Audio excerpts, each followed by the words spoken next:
Even under Hitler, the Nazis didn't disclose what they were doing to the Jews in the concentration camps. They tried to keep it a secret. And even after the war, they were trying to destroy, near the end of the war, destroy records of what they had done. But here, in this case, you have ISIS actually bragging about it, showing the world how horrible and brutal and inhumane they are. So this is a whole different breed of enemy.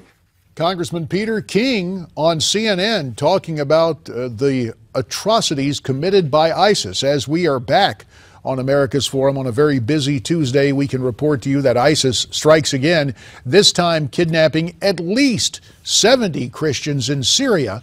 According to reports, ISIS fighters took them yesterday when they overran several villages in eastern Syria.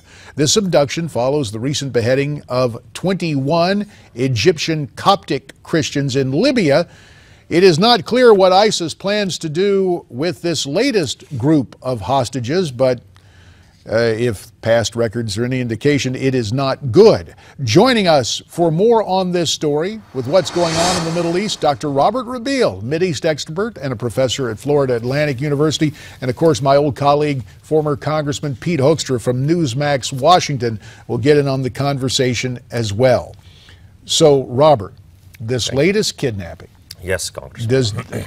Despite efforts to say this is not a religious war, in essence, is that not in fact what we are seeing? Well, as a matter of fact, it is a religious war. It has been going on because, as the congressman said recently, indeed, when we look at ISIS, we have to look at a very different, fatal, fanatical enemy, indeed. But there is also something else to say. Those villages, you have close to 40 Assyrian villages alongside the Khabur River. And what's happening is, and I have been very worried about them recently. Why? Because the Kurds are approaching and the ISIS is trying to take this area. So this area have been contested for at least 2 months since the Kobani event.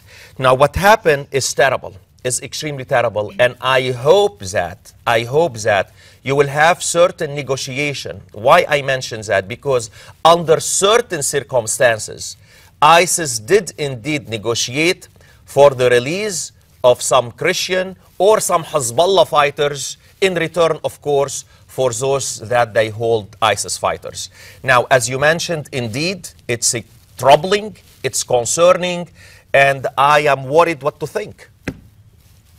Really, I am worried what to think what's going to happen to them. Yeah, Robert, you've got a couple of things going on with ISIS. Obviously, what they're doing to religious minorities in the region, but they've established a foothold in Lebanon, in Syria, Iraq, in Libya.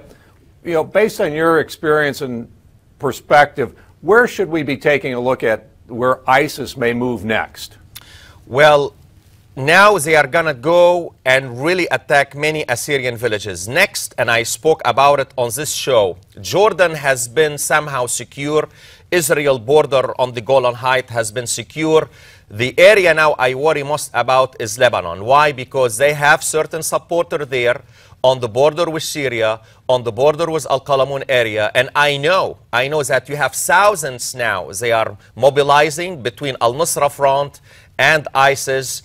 And they are planning, I don't know when, but they are planning to attack Lebanon. So Lebanon now faces some very serious threat where ISIS has been indeed an Al-Nusra Front trying to go into Lebanon.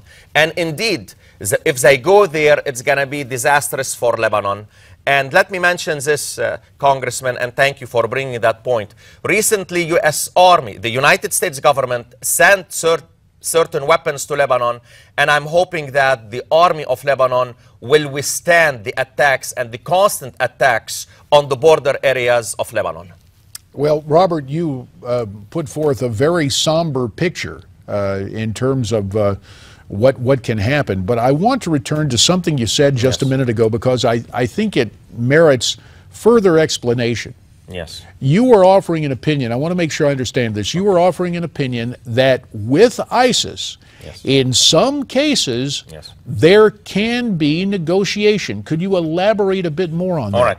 Well, this is based on a precedent. For example, Hezbollah has been fighting ISIS.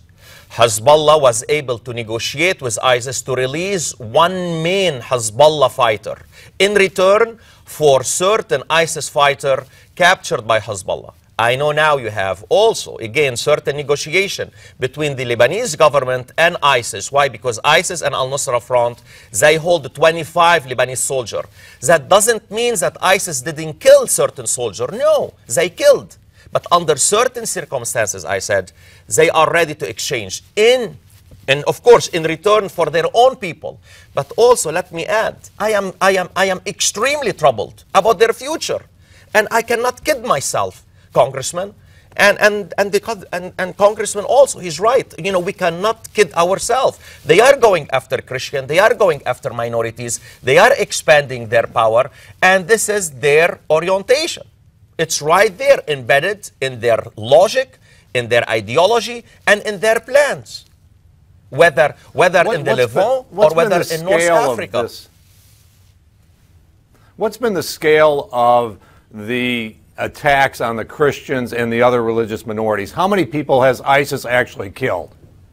Well, Congressman, I cannot put a number, but I know you have a good number of them were killed in Sanjar, you know, in North Iraq.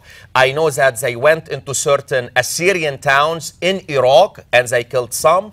I know, for example, they went into certain areas in Syria. For example, they went into Ma'lula in Syria where they kidnapped nuns. They released them, but they killed others.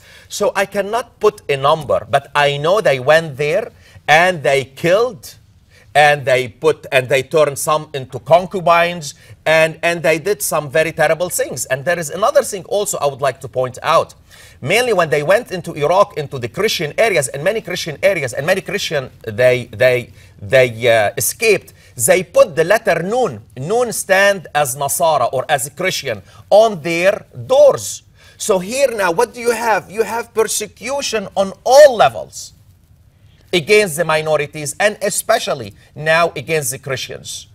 Very quickly, Robert, about 30 seconds. Please. We've seen video of kids being trained by ISIS, perhaps as young as 5. Yes. Your take on that? Well, they are going to try to have kids, and we have seen it. We have seen it in many radical organizations, and this is the most radical organization, and I believe they are going to go ahead and recruit kids. Yes. Robert Rabil, as we see some of the footage of those young people being recruited into jihad by ISIS, as disturbing as those pictures are, that's how welcoming your assessment always is, sir. Thank you. We appreciate it. Well, it's somber. We have to lay it out, and you are doing so. There is more to come on America's Forum. Right now, we'll step aside for this Newsmax Now update.